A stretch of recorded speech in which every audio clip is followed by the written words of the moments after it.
further ado, I am going to turn to you, Professor Mearsheimer, for the first question. So, over the past 48 hours, the US has proposed a 15-point plan calling on Iran to dismantle key parts of its nuclear program, transfer highly enriched uranium to the IAEA, and it's called for the opening of the Strait of Hormuz in exchange for lifting sanctions. Iran has, on the surface at least, rejected this plan and has issued its own 5-point counterproposal, demanding a halt to all aggression and assassinations, war reparations, guarantees against future attacks, and also full recognition of its authority over the Strait of Hormuz. And now we've also been seeing that despite these sort of exchanges of these plans through intermediaries like Pakistan and Turkey, the US continues to deploy thousands of additional troops and Marines to the region, the 82nd Airborne, military or Marine expeditionary units. How do you interpret this mix of diplomacy with a military buildup? Well, when I first saw the 15-point plan, I thought it was a joke. I said, this can't be serious.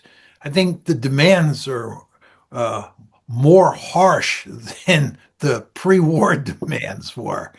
There's no way the Iranians would ever accept these demands that the Americans are putting forward. What the Americans don't seem to understand is that the Iranians are in the driver's seat here. They're winning the war. They hold a handful of excellent cards.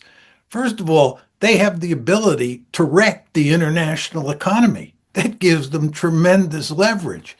They have the ability to wreck, I mean wreck, the Gulf states. They have the ability to do enormous damage to Israel. And with regard to a ground invasion, I want to see a couple thousand American troops invade Iran and get anywhere. This is not a serious argument. And on top of all that, the Americans are letting Iranian oil tankers go through the Strait of Hormuz, and they've lifted sanctions on Iranian oil. Why? Because it's imperative that we get as much oil out into the global market as possible. So the Iranians are making lots of money at the same time they hold all these cards. And then the Americans come along and issue these bizarre demands. And is anybody surprised that the Iranians rejected them? I mean, I really sometimes wonder if the Americans are playing with a full deck here. Absolutely. And well, it's interesting because we see sort of divergent objectives when it comes to the US and Israel. Just last week, Joe Kent, who was Trump's own director of the National Counterterrorism Center, resigned in protest. As we all know, he said that there was no imminent threat to our nation.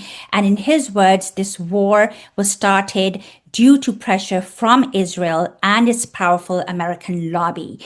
Do you believe this to be true? And given this assertion, when it comes to negotiations, when it comes to this military buildup, who do you really think is in the driving seat between Israel and the US? Which of the two is ultimately going to determine the trajectory of this war from their side? I mean, of course, Iran is in the driving seat at its own end, but between Israel and the US, who is really going to determine the trajectory?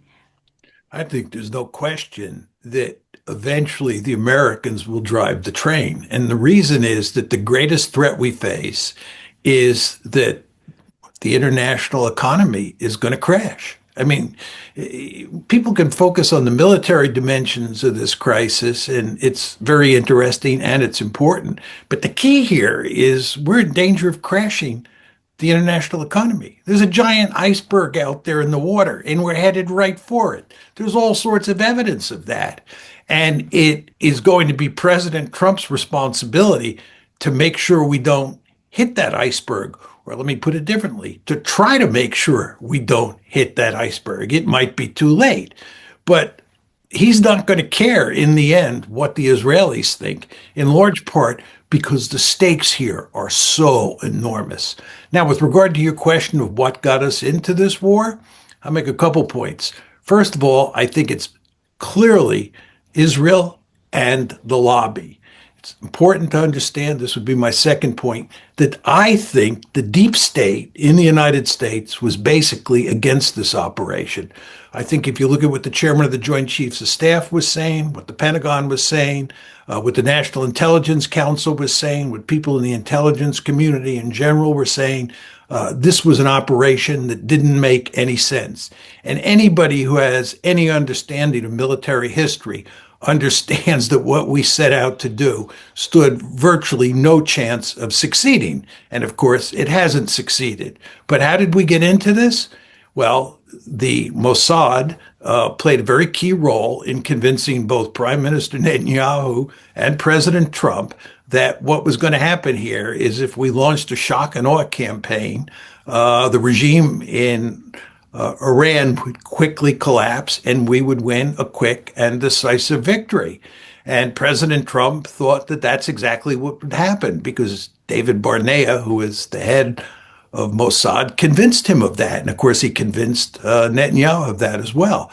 But it didn't happen, and we're now in a war of attrition. And as I said a few minutes ago, in a war of attrition, the Iranians hold almost all the cards. They have the ability to cause enormous damage in the international system, which is clearly not to our advantage. So Israel and the lobby once again got us into a war, much as they did in the case of Iraq. But in this case, the consequences are far more scary.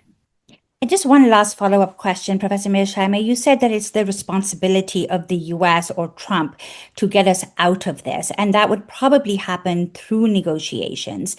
As we're seeing that there is, again, Trump right before this webinar also announced that, he's giving 10 more days before he starts striking Iranian power plants and energy sites, etc., because talks are ongoing.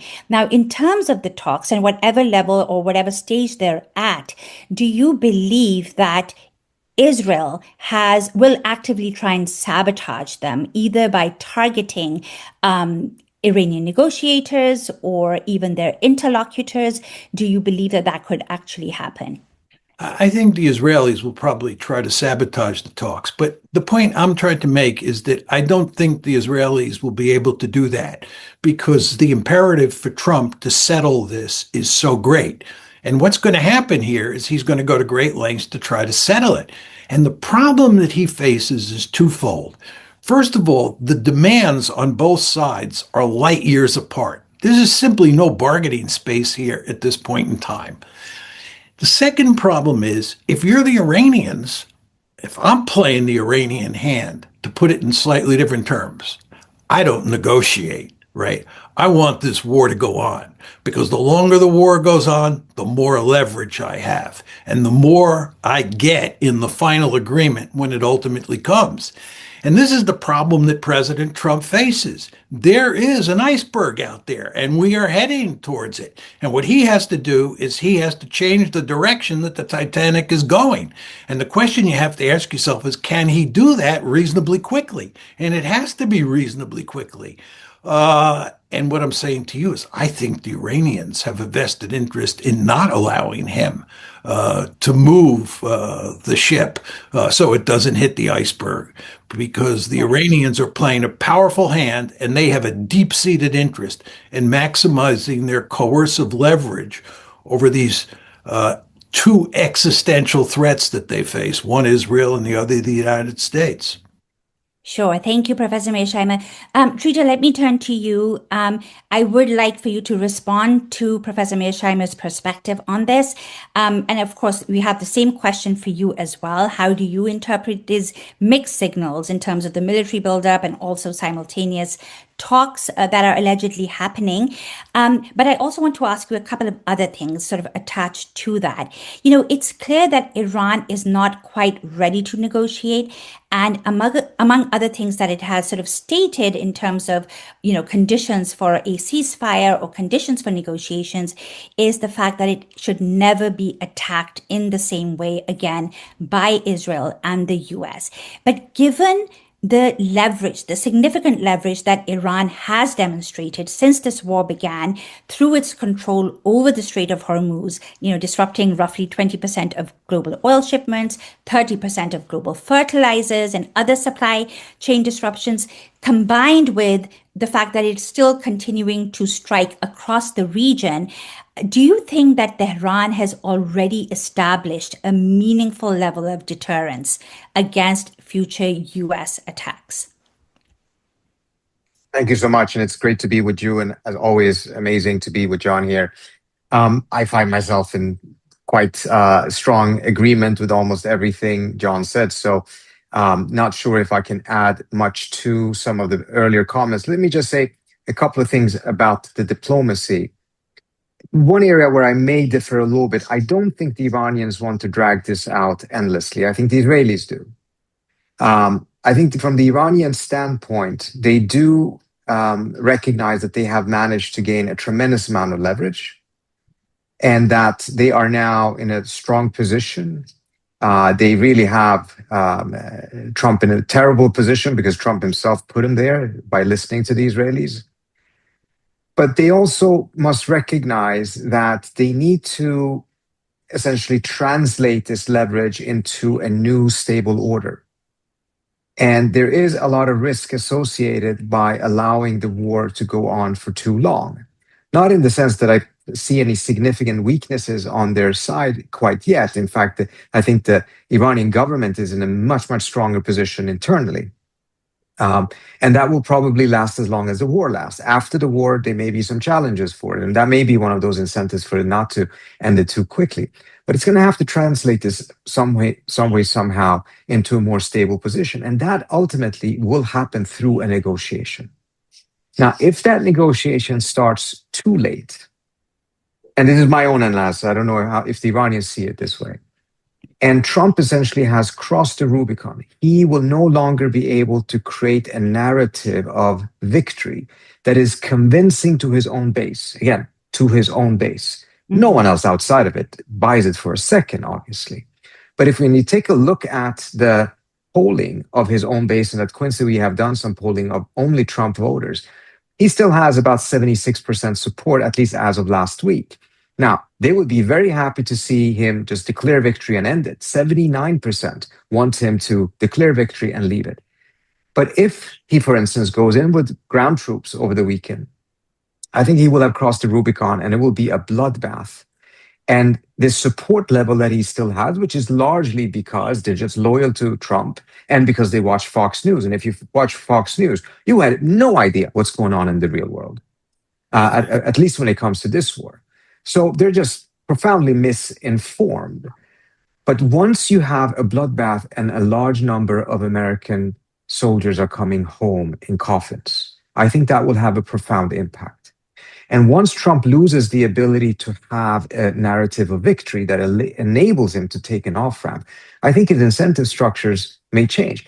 It is the rational thing to just cut loose of this loss, get out, get some sort of a deal, and make the best of it. But we have seen plenty of American presidents having that option and not doing it.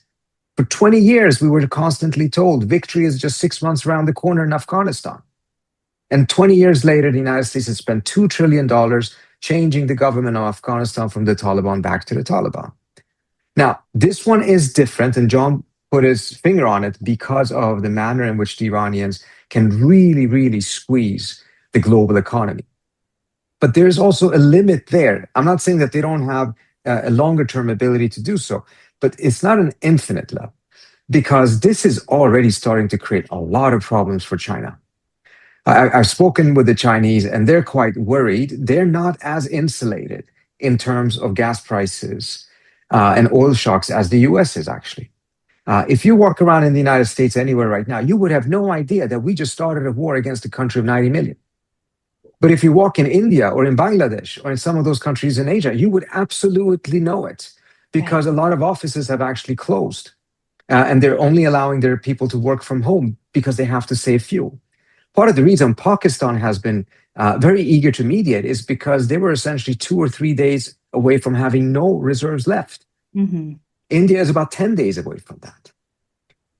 once you reach those red lines, and once it goes to countries like China, etc., then I think the Iranians are also going to face a challenge of a lot of anger from those countries. Now, they may come in and try to force an agreement that is not one-sided in favor of the US, obviously. But I'm just saying that they also have to be a little bit careful not to take this too far. And one lesson they should keep in mind, last time Iran humiliated the United States was in 1979 till 81 with the hostage crisis. Mm-hmm. That led to 47 years of enmity, sanctions, and eventually war.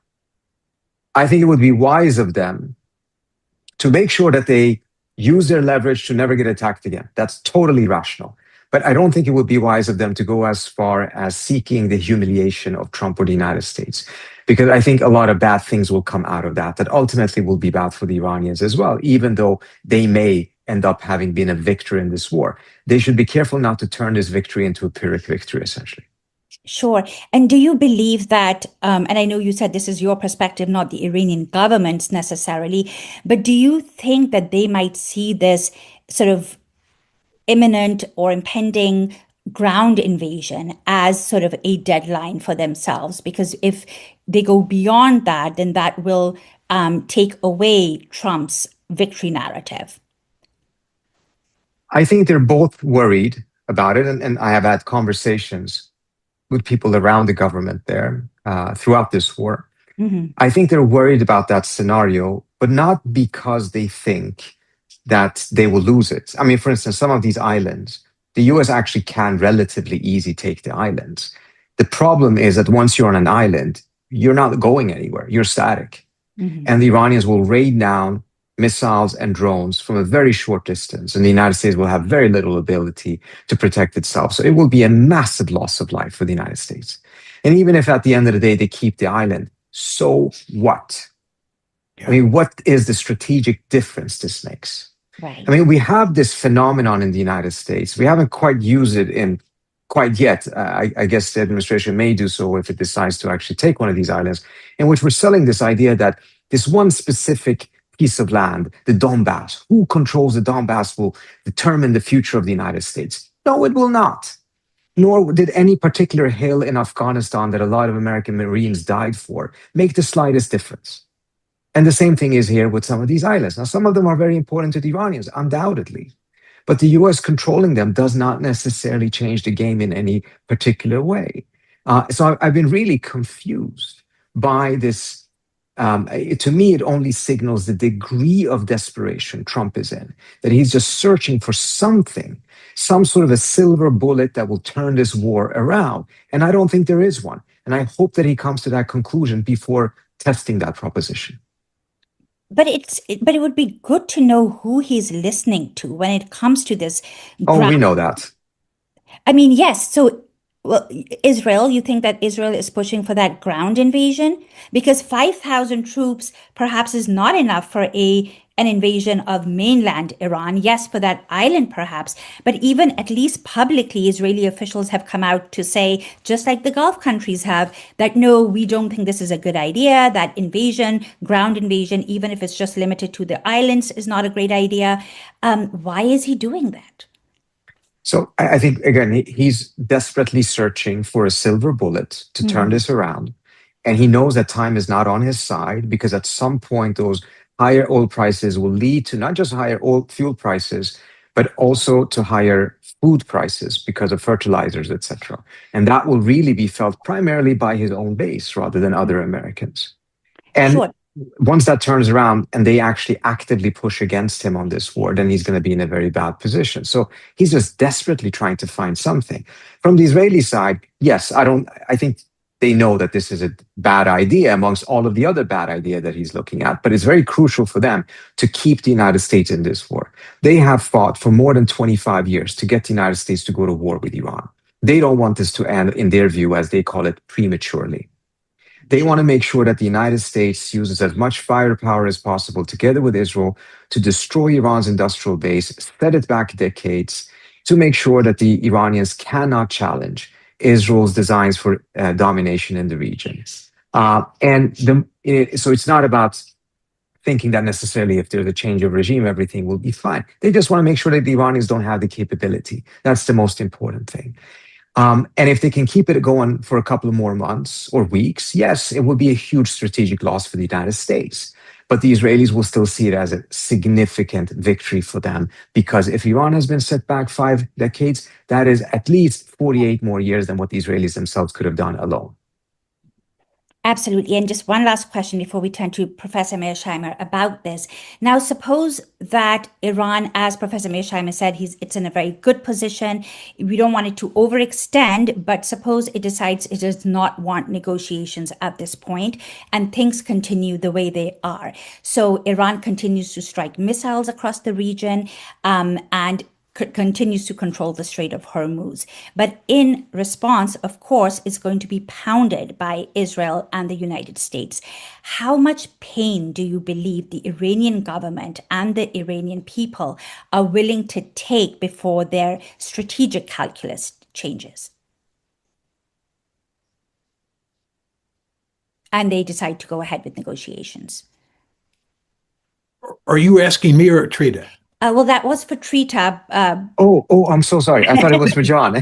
My apologies. Sorry, one last. This is for you, and then we will turn to Professor Mearsheimer. Yeah.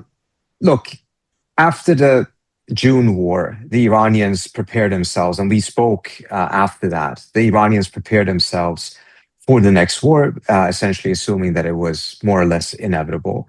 I think it's quite clear by now that they actually did a better job preparing themselves for that than the Israelis or the US did. Mm-hmm. I think in the beginning of this war, they thought that they could withstand this for 3 to 6 months. My understanding now is that they actually think that they can withstand this longer.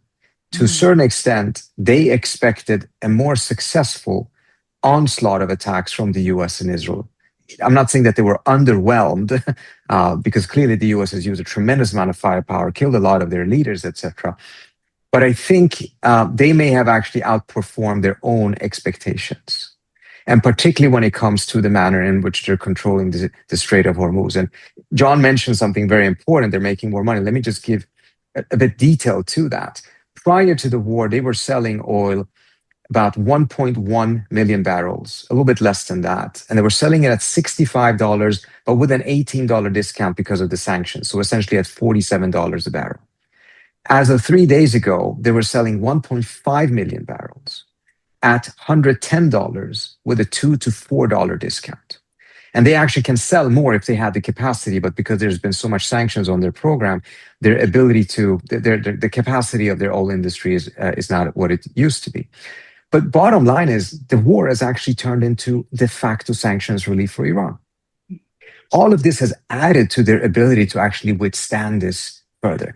Moreover, I think they're also perhaps slightly surprised to see that the Israelis already are running out of Arrow missiles.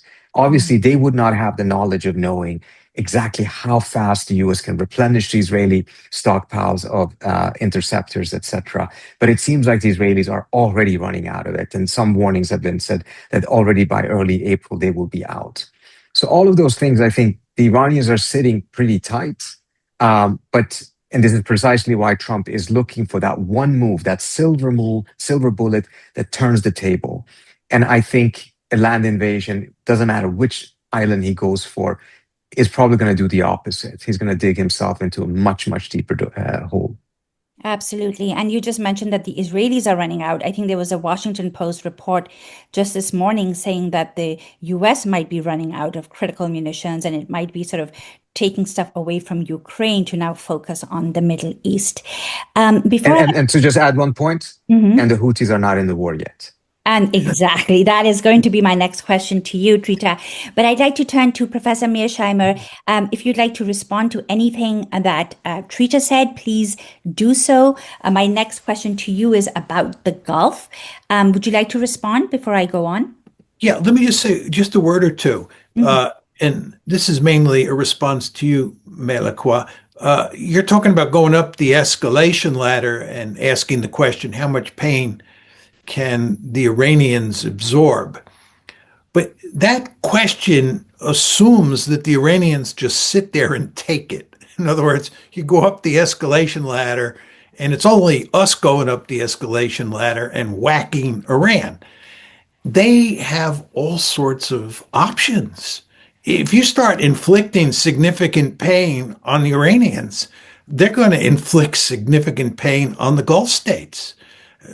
They can basically destroy countries like Saudi Arabia as functioning societies, given that there are these few desalination plants that exist in Saudi Arabia and the UAE and Kuwait and other Gulf states, and given that their energy infrastructure presents a target-rich environment, you start going up the escalation ladder. The Iranians can do all sorts of things. The same thing is true with taking one of these little islands in the strait. Okay, you take that island and it looks like you're going to open up the strait. All the Iranians have to do is lay mines. Anybody who knows anything about naval warfare knows that anytime you drive ships near mines, oh my God, right? This is really dangerous. And the Iranians have the capability to lay down huge numbers of mines. And furthermore, if the mines don't work and we break through the strait, then we're into the Persian Gulf. Good luck with that. All those cruise missiles, drones, ballistic missiles they have available to aim at those ships that will be like sitting ducks in the Gulf. I mean, it's the point I would make to you is it's impossible to tell a story about how we, meaning the tag team here, the United States and the Israelis, how the tag team prevails. Right. And I've asked all sorts of people, please tell me how the tag team prevails. And I ask people who are joined at the hip with the tag team, and they have no plausible story to tell. Is Treat is right that you hear a plausible story or two, you hear an implausible story or two on Fox News, but really, does that matter? Another whole dimension to this is the nuclear weapons dimension. Where does this one end up? You killed Ayatollah Khamenei on February 28th, and it's quite clear that he was probably the principal opposition inside of Iran to developing a bomb. He's now dead, and he's been replaced by someone who's much more sympathetic to that idea. And furthermore, given that you've had this war, isn't the message clear that Iran should have had a bomb beforehand? You can make an argument against that, but you can also make a much more powerful argument that Iran is going to get a bomb now than you could make before the war started. And if you really sort of think about where we are today compared to where we would be if we had accepted the deal before February 28th that was being negotiated, or if we had just stuck to the JCPOA. I mean, the contrast between where we are and where we could be is like the difference between night and day. And it just shows you what a fundamentally flawed decision President Trump made on February 28th. It's just hard to believe he did this. And again, I cannot emphasize enough that inside the deep state, there were all sorts of people who were saying this is not a good idea. And furthermore, again, anybody who's familiar with the historical record on regime change with air power alone knows that this is a non-starter. It just doesn't work. So when you think about where we are, it's hard to believe.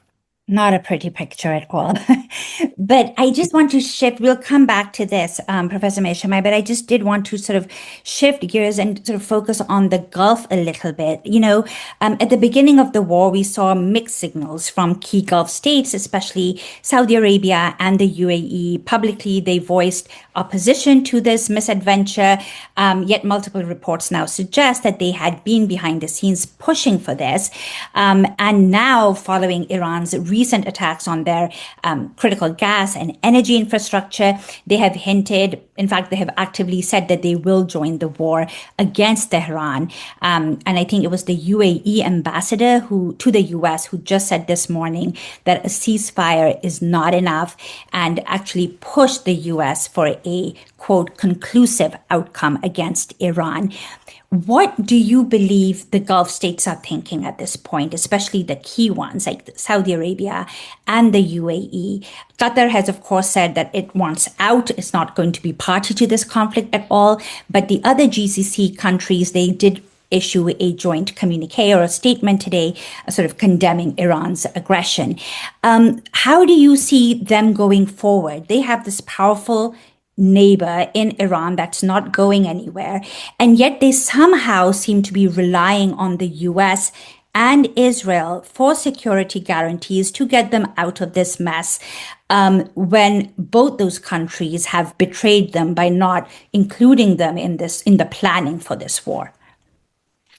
Well, I would start by saying that anybody who has taken Strategy 101 understands that the Gulf states would be out of their mind to pick a war with Iran. And that what they should be doing is doing everything they can to make sure that Iran doesn't target their desalination plants and their energy infrastructure.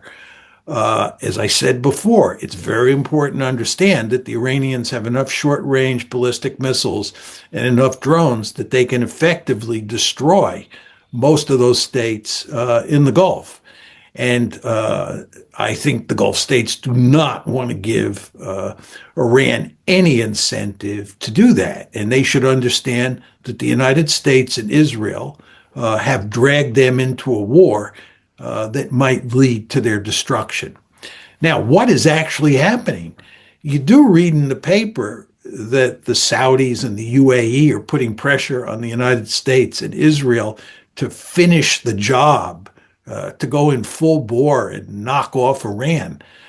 I don't understand how they could possibly have come to the conclusion that that is feasible. Maybe they're watching Fox News. I don't know. But that's just not in the cards, right? We're flailing around, as are the Israelis. And I think anybody with 20/20 eyesight should understand that. And they surely have at least a few people who have 20/20 eyesight. So when I hear that that they're actually pushing us, the Gulf states are pushing us to finish the job, I say to myself, this is probably a disinformation campaign by the Israelis. I'm not sure that's true, and I'd be very curious to hear what Trita has to say because he's better plugged in than I am. But I find it hard to believe that they want to up the ante here. It just doesn't make any sense at all. But then again, that may be the case. Sure. Thank you. Trita, would you like to respond? Sure.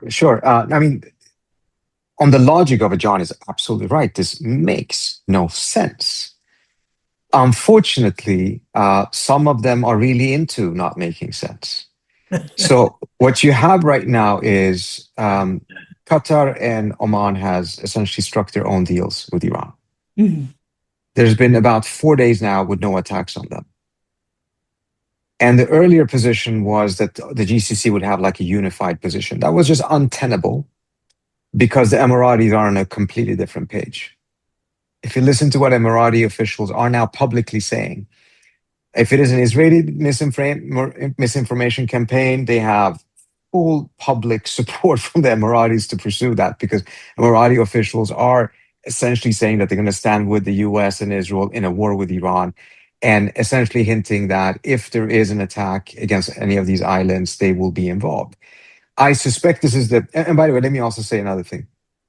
The Iranians have been sending information, military intelligence to all of the GCC countries, as well as to the UN Secretary General on a daily basis. Intelligence that shows that the US has been using the territory of some of these countries to attack Iran, despite denials from these states. Now, it could be that the US is doing it without their approval. But nevertheless, it is happening. So the idea that they would enter the war and they haven't entered it, many of them have entered it. It's just not openly so. If the Emiratis then go along, and what I think could potentially be what Trump is thinking now, is that there are 3 islands that belong to the Iranians that are contested, that are claimed by the Emiratis, Abu Musa and the Lesser and Greater Toms. And if the US were to go and try to take, particularly Abu Musa, which is very close to the Emirati shoreline, Mm-hmm. middle of the strait, Mm-hmm. it could be an effort to really kind of undo this very strong impression that has been given in the region, which is the US is only concerned about Israel and is not protecting these states. Trump would essentially say, look, I'm giving your island back to you, and essentially accepting the Emirati narrative. It would put the other GCC states in a tough position because they all take Emirate sides on the island dispute, but not on this larger dispute. Mhm. And it could put them in a bit of a bind there. But if this were to happen, first of all, I don't see what difference taking Abu Musa does. I'm not saying that it's not a strategically valuable island, but it doesn't change the larger picture. The Iranians don't need Abu Musa to close the straits in the manner that they have. That's one. Secondly, this would then actually take off all constraints on the Iranian side when it comes to how they deal with the UAE. Because so far, as John pointed out, there's a lot more they could do, and they haven't done it because everyone has essentially sustained some of these GCC states' plausible deniability in saying that they're not involved in the war. This would completely take away that plausible deniability, and that enables the Iranians to go at the UAE much harsher. And there really is it's really difficult to see what would be left of Abu Dhabi and Dubai under those circumstances. And this would just completely blow up their business model going forward for decades. And it would be really difficult to see what the end result of that would be for them. So again, it is extremely foolish and unfortunately one of the more likely scenarios. Trita, can I just make a quick point in addition to everything you said, which I, of course, agree with? It's very important to understand that if Iran slams the UAE, this war breaks out and Iran really goes after the UAE, the United States cannot retaliate in kind against Iran. This is why the United States can't take Kharg Island and shut Kharg Island down, because we need Iranian oil to flow into the global market. You want to understand that we have to get all the oil we can possibly get into the global market so we don't sink the international economy. This is why we haven't talked about this, we lifted sanctions on Russian oil as well as on Iranian oil. And Iranian oil. Yes, and Iranian oil, exactly. And plus, we're letting Iranian tankers go through the strait because we just need all the oil we can get. So when people start talking about Kharg Island and going in there and cutting off Iranian oil, you just sort of scratch your head and say, don't you understand that that would have devastating consequences for the world economy? So in a very important way, I think if the Iranians were really to slam the UAE, go after their oil refineries, go after their ports, go after their desalination plants, it would be extremely difficult, if not impossible, for the United States to retaliate in kind, because in effect, we would then be shooting ourselves in the foot. Just to add to what you just said, Trump made those threats against Kharg Island. And then what did he strike? Only the military facilities. Mm-hmm. He saved the oil pipelines precisely for the very same reason you said. And one of the things that then comes out of all of this, regardless of how this war ultimately ends almost, is that this war has taken off the potency of American military threats against Iran as a point of leverage. In the future, if there is a negotiation on the nuclear front or anything else, what value, what credibility will American military threats against Iran have in that equation? Because the Iranians will know very well the United States is just not going to be dumb enough to do this twice. Right. And you take that. Go ahead. Sorry, Trita. So, and you take that out. I think the Iranians could never have done anything on their own to change the equation as dramatically in their own direction in the manner that Trump now has done. Yeah, I think the same logic, by the way, applies to the Israelis, right? Mm-hmm. And the point I would make is that ballistic missiles and cruise missiles have fundamentally changed the game. When I was young and you used to study the Arab-Israeli wars, it was mainly armies versus armies on the ground, but in the air, it was airplanes versus airplanes. The ballistic missile threat, and there were no drones at the time, and the ballistic missile threat was largely non-existent. That began to go away at the time of the first Gulf War in '91 with the Scud missiles. You remember that. Mm, But over time, what we have seen is the proliferation of very accurate and very deadly ballistic missiles. Look at mm, Hezbollah, look at Iran, look at the Houthis, and cruise missiles as well.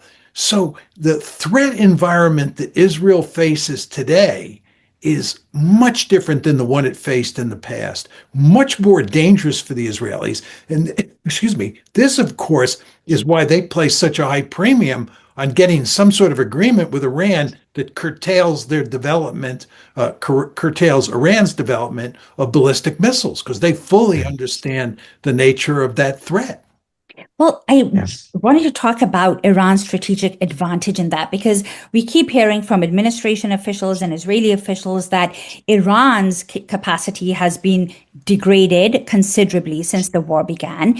And yet we saw Iran, and I believe that was confirmed, that it did target Diego Garcia, that island in the Indian Ocean, and in that the range was far beyond what people had expected Iran to have. So my question to you, Trita, is that how much are there other surprises that we do not know about that Iran has the capacity to launch? And that is one side of it, sort of, military capabilities. The other is, again, what it calls the axis of resistance, Hezbollah, Houthis, who have not done anything since this war began across the Red Sea, the Darul Mandab, that strait nobody's talking about, and that is another point of leverage for Iran. Also, the Iran-aligned Iraqi militia, I don't think they have fully participated in this either. So all of that combined, what does that do to deter Israel and the US, and what does it say about Iranian capabilities? So the U.S. intelligence knew that the Iranians actually had capability of shooting missiles at a longer distance. Mm. It was a self-imposed limit that they had essentially done to as a de-escalatory step. Mhm. It's the accuracy of their ability to shoot missiles at that length that is unclear. And I don't know if that has changed now because those missiles apparently, one of them fell in the sea, the other one was shot down. So we don't know quite yet exactly how effective they would be at that. But I think it does tell us not necessarily those missiles, but the fact that we now have seen footage coming out of Israel. And there's very little footage coming out of Israel, including out of Dubai, by the way, because you're faced with the threat of prison sentences. If you're actually posting videos that shows the skyline and shows what these missiles are doing. But some videos have come out, and some of those missiles are both capable of changing trajectory and direction mid-air, very close to the surface. And some of the others seem to be so robust so that even two interceptors were not sufficient to either take them down or even change their trajectory. So that has been, and of course, now we've also seen that they have quite a lot and very effectively using these cluster missiles that come in and then they break into clusters. The clusters themselves are not as damaging, of course, as a massive bomb, but nevertheless are creating massive problems. I was speaking to an Israeli journalist today who said that his parents have to go down into the bunkers 9 times a night. Wow. There is this constant. And that's obviously going to have some significant psychological impact, although we're not seeing much of a opposition to the war inside of Israel quite yet.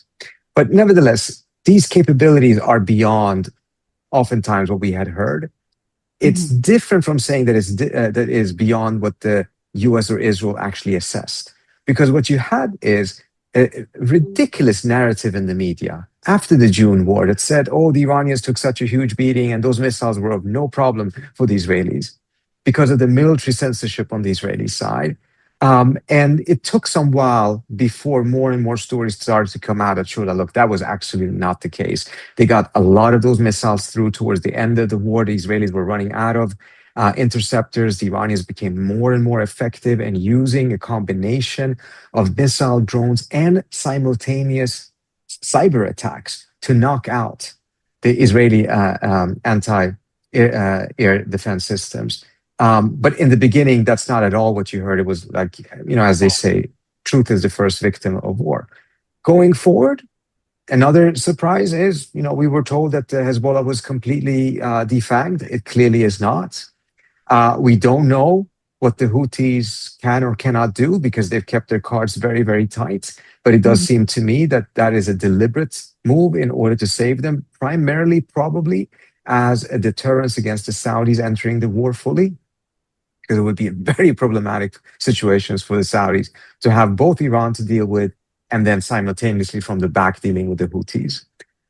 So I think a lot of rewriting is going to take place after all of this. And we have to also recognize that a lot of the previous false narrative was deliberate to give the impression that this is going to be an easy thing. The Iranian regime is just on the brink of collapse. All you need to do is push it a little bit. Why? Because I think those who were pushing for this war knew very well Trump is not in principle against war or in principle against regime change.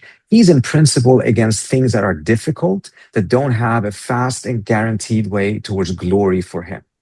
But if you can convince him that this is not difficult, this is very easy, this is going to give you a tremendously, this is going to be Venezuela on crack, and you're going to be the historic president that managed to do this, then you can actually get him to do it, even though, of course, that is completely detached from reality. Excellent. Thank you so much. We really do want to turn to audience Q&A, but I do have two last questions for each of you. So I'm going to ask Professor Mearsheimer really quickly, if you could say, talk about the Russia role in all of this and the Russians and the Chinese.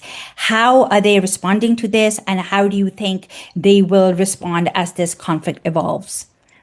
Well, I think the Russians and the Chinese have been helping the Iranians. Right. It's hard to tell from the outside exactly how much help they've been providing. I think the Russians are providing very important intelligence to the Iranians. There's also some talk about different defensive systems and help with drones that the Russians have given to the Iranians. I don't have any hard evidence of that, so I'm not absolutely sure. I think there's no question that China and Russia both have a deep-seated interest in making sure that Iran wins this war. But as Trita pointed out a long time ago in this conversation, at the same time not wrecking the international economy, because it's in China as well as Russia's interest not to let that happen. And just very quickly, I think if there's any one winner in this war at this point in time, it's the Russians, because I think that the fact that sanctions have been lifted off their oil and gas is manna from heaven from them.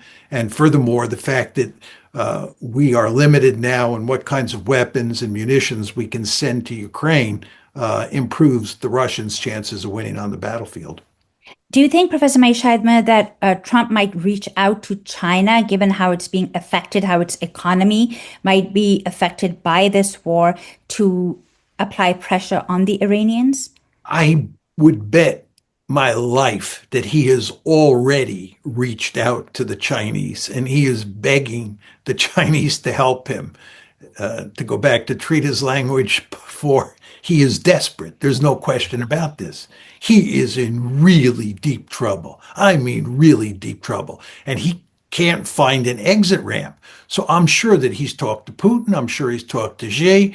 I think we're asking the Chinese and the Russians to do everything they can to get the Iranians to reach some sort of agreement. And the question is, how effective will that pressure be?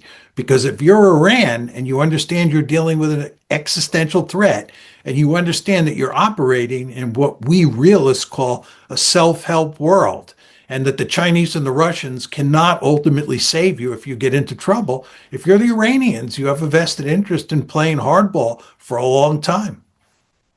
Sure. Great. Thank you. Trita, last question to you. How is this war going to impact internal dynamics within Israel, within Iran, and within the US?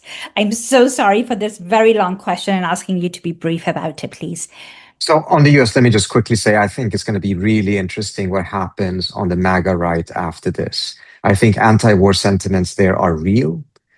They are at times trumped by loyalty to Trump, but they're not a fantasy. They're part of the reason is because, there's more soldiers coming home in coffins with PTSD, committing suicide without limbs in red states like Arkansas, etc., than there are in Brooklyn. So the fact that there's such strong sentiments in red states that tend to be pro-Trump is not a surprise. I think it's going to be a real reckoning there. And I think, as John pointed out earlier on, Israel is going to be at the very center of that debate. And I think it's going to be very, very fascinating. On Iran, I would turn it around a little bit and point to something John said earlier on, what a huge mistake it was from a strategic standpoint for the United States to walk out of the deal in 2015 or in 2018 when Trump walked out of it, the Obama deal, and later on also not agreeing to the deal that was on the table in February. Imagine if the US hadn't done this. You would have had 10 years of sanctions relief. The first 2 years caused the Iranian economy to grow between 6 to 7% in 2 years straight, each year. The Iranian middle class would have grown over the course of those 10 years, probably would have become the strongest, if not one of the strongest middle classes in the region. It would make demands for greater openness, for greater democracy within that Iranian system, but it would do so from a position of strength.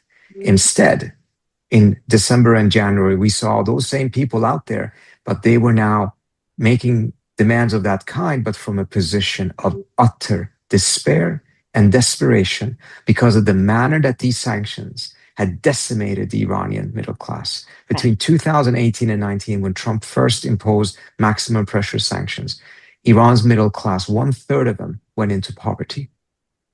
You cannot build a democracy under those kind of circumstances. So I think, directly, indirectly, definitely contributed to the direction inside the country going in the wrong direction, and in a much more hawkish direction, more closed direction. And after this war, it's going to get even more like that, I fear. Absolutely. I wish we could go on with this conversation, but we do want to turn to our audience. We have almost 200 of them here, and there are lots and lots of questions. So what I will now do is invite our board member, Roxanne Bruno, to sort of ask the first. Thank you. Hi. There are so many excellent questions, and this is a combination of pieces and parts of questions coming from many sources. This first question is for Professor Mearsheimer. So we have information that on March 23rd of this year, $580 million worth of oil futures were dumped. They were dumped in 1 minute. And that was exactly 15 minutes before Trump posted on Truth Social that the United States was in productive conversations with Iran. And that, of course, sent oil prices tumbling and made some people very wealthy or very much wealthier, however you want to look at it. And then for the second time in days, Trump paused strikes on Iran. Again, saying we will give a 10-day pause to continue negotiations when the 10-year Treasury yield crossed 4.4%, and the no man's land is 4.5%, where the U.S. is desperately worried that the economy will really fail. And this is kind of suggesting that war and peace decisions are timed to the financial market, and maybe that this war is a financial instrument, which is really, really dark, and it could just be an underlying thread to all of the other really dark aspects of this war. But do you see this as sort of a default end to American foreign policy, that it's really war profiteering? Well, there's a number of issues here. First of all, the business of yields on 10-year Treasury bonds, I've been watching that very carefully. And as you pointed out, it's up over 4.4% now. And before the war started, it was below 4%. And this is very worrisome, right? This is just more evidence that that iceberg is sitting out there. So those kinds of considerations matter enormously. Now let's go back to Monday, the 23rd, when Trump made this announcement. A lot of people argued that he made the announcement because he understood the markets were opening that morning and he didn't want the markets to plunge and oil prices to skyrocket and so forth and so on. I actually think that was part of the explanation. I think the real reason was he understood the iceberg is out there. And he had promised that he was going to attack that night. That was the issue. Remember, he called off the attack that morning. And that, of course, affected the markets. There's no question about that. But much more importantly, it meant we weren't going to attack that night. And attacking that night would have been a colossal blunder, a colossal blunder, just like attacking 10 days from now would be a colossal blunder. So I think the main reason he did that was not because he was concerned so much about the markets, but because he understood he was staring the abyss in the face. Now, with regard to these people who made money, this is hardly surprising. I'm an old dog. I've been around for a long time. I have never seen a regime in the United States that comes even close to being as corrupt as the Trump regime. So I would find it hardly surprising if we eventually discover that some people in the Trump administration took advantage of this announcement to make money. But I think, to be honest, I don't want to make light of it because it does indicate how corrupt the country has become. But at the same time, I think this is small change. Again, I think the really big issue here is the iceberg. Right. Thank you.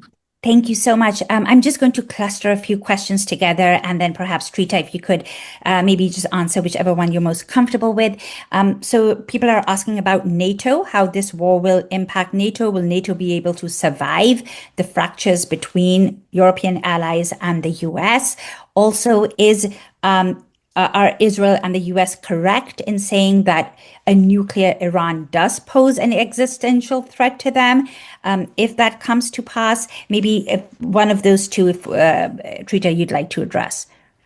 Sure. I think John may know more about, or I know he knows way more about NATO than I do. Let me just say one thing on NATO is that the Secretary General of NATO, Mark Rutte, has been one of those European leaders who have been blatantly in support of this war from the outset and continues to be, and excuses it and says that this, international law doesn't matter in these issues, et cetera, et cetera. I don't think that that is reflective of most European countries, even though many of them, unfortunately, have taken a disgraceful position publicly. Privately, many of them actually have lobbied to end the war, but it's just another example of how unprincipled and weak the Europeans have become, so that even when they do the right thing, they want to pretend that they're doing the wrong thing for their political reasons and their relationship with Trump. On the other issue of an existential threat, the Iranians do not have the ability to reach the United States with their missiles, and they don't have nuclear weapons. And if they were to have nuclear weapons, they would still not be able to deliver them onto the American soil, and they would not be able to do it in any other fashion, and we would know much more about that if they were to go in that direction. Moreover, they don't have a second strike capability, which the United States would do. So it would be completely suicidal for them to do something like that.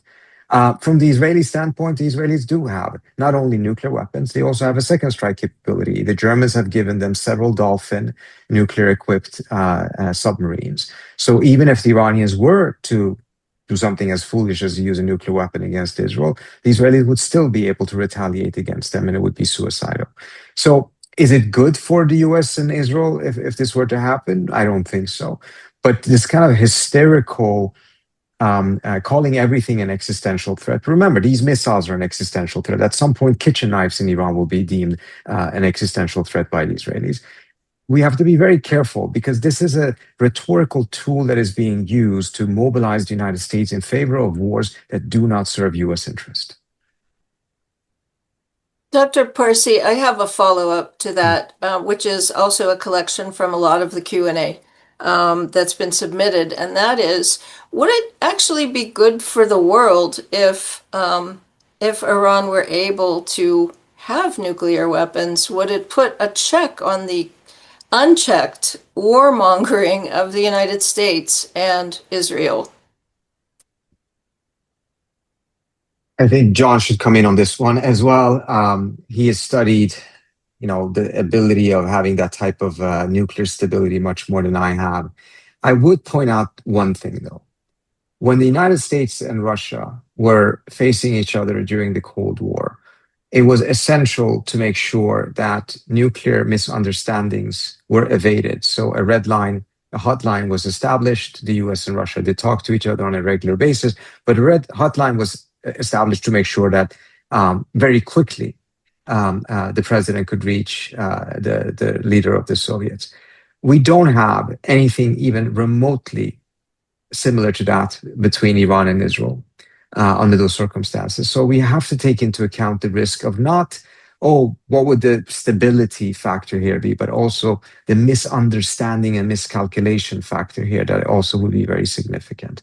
So I think, in my view, it is a world that is much riskier than needs to be, because I think there are other paths. Prior to this war, the strategic thinking in Iran was that a nuclear weapon actually would be a strategic negative. I'm sure many, many of them regret it at this point. But their belief was that if they actually got a nuclear weapon and they risked fueling a nuclear arms race in the region, and other states, very small states like Bahrain, were to build or buy nuclear weapons, they would put themselves at parity with much smaller states and lose much of their conventional superiority. And as a result, the only scenario that would be worthwhile for them, and this goes back to the time of the Shah, to actually have a nuclear weapon and go in that direction, was if they face an existential threat that would have to come from one of the superpowers in the world. Now we are in that scenario. And where the Iranians will be on this, I suspect, will be very different from what it was prior to this war.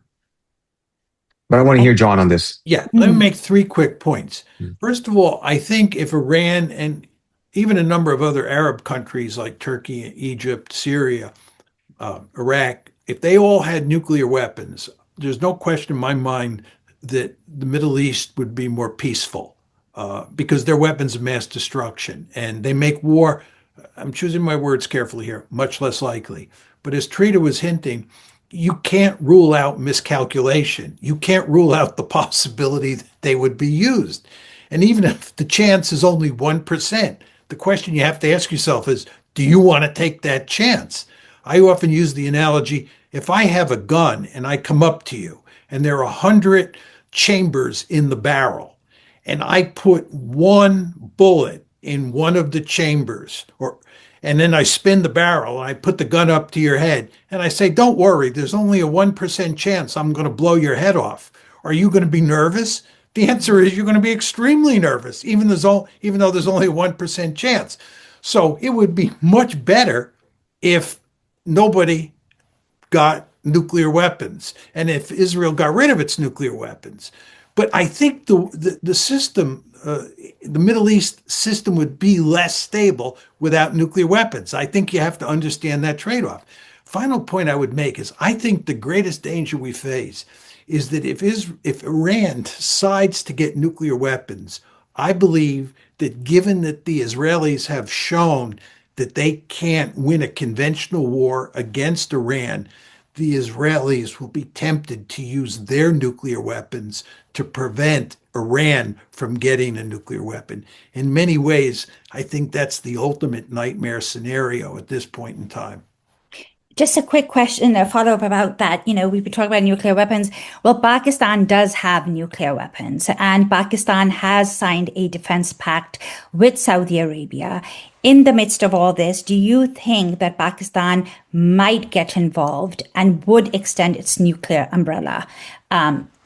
Whatever that means. How would that manifest? But do you think there are chances of Pakistan getting involved as this conflict escalates? Well, I think the really key question here is whether or not Pakistan would use its nuclear weapons to defend Saudi Arabia Right. in the crunch. This was the same question we faced in the Cold War. Would we use nuclear weapons to defend West Germany? And today the question is, would we use nuclear weapons to defend South Korea and Japan? I think with regard to Pakistan, it would not use nuclear weapons to defend Saudi Arabia or any other country for that matter, because you would risk your own destruction. So I think this would give the Saudis very powerful incentives to get nuclear weapons of their own if Iran were to get nuclear weapons. And the Saudis have effectively said that. And of course, this is why the United States goes to such great lengths to prevent Iran from acquiring a nuclear weapon, because we understand that that will give the Saudis, the Egyptians, the Turks, and so forth and so on, their own incentive to get nuclear weapons. And then we'll have proliferation, which is in a very important way a nightmare scenario for the reasons that I explained before. But the great paradox here is that by starting this war, what we did was increase the chances that we're going to run into this nightmare scenario. Trita, do you want to just give some last comments? Because I know we are running over our time and we would love to have this go on for another hour. But we're very mindful of your time as well, both of you. And so just if you have any concluding comments, because I know then Roxanne will wrap up. If I could just say one thing, we are not all just spectators in this terrible, terrible reality show that we have involuntarily ended up in. I do think that it's very important for members of the community to make phone calls to their members of Congress, particularly if you live in a Republican district, and make very clear how opposed you are not only to the continuation of the war, but particularly ground troops. Congress setting aside $200 billion in a supplemental for this war. This affects all of us. And the administration, just as much as John correctly pointed out, this big iceberg of the economy, but that is also then going to be translated into pressure from the public on members of Congress. And the White House needs to hear from a lot of Republican members of Congress that this is a nightmare for them, because this is going to cost them the elections in November, and that this is an important issue. Until those pressures get much, much stronger than what they are today, Trump will believe that he still has a lot of space to continue the war in the hope of that silver bullet that I mentioned earlier on. Absolutely. That's a perfect way to end. Thank you so much. Roxanne, over to you. Oh, we just want to thank you, Professor Mearsheimer and Dr. Parsi, and we want to thank our co-sponsors, Code Pink and Massachusetts Peace Action and Connecticut Palestine Alliance, and everyone who watched this evening. We will be sending out the link to the recording. We will be sending out the chat transcript, and we will just encourage everyone to do as Dr. Parsi mentioned and make your voice heard with your members of Congress and vote this year. So thank you all very, very much for your time. Thank you, Thank you Professor. so much. Thank you, Dr. You're more than welcome. I enjoyed it thoroughly. Likewise. Thank so you. much. Take care. Thank you for your insights.